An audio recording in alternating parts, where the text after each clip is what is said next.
His own soldiers turned against him. These were the men who had followed Alexander across deserts, through mountains, past the edges of every map they had ever known. A decade of war. And now they wanted to go home. They said he had forgotten he was one of them. Alexander did not argue. He did not threaten. He stepped forward, tore open his tunic, and let them see his body. Scar after scar, wound after wound, every battle written into his skin.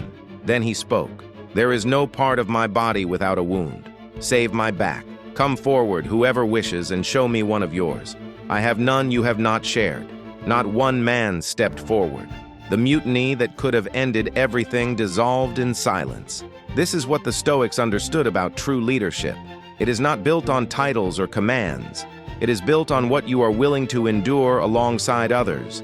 The question is not whether you will be tested. The question is what your scars will say about you when you are.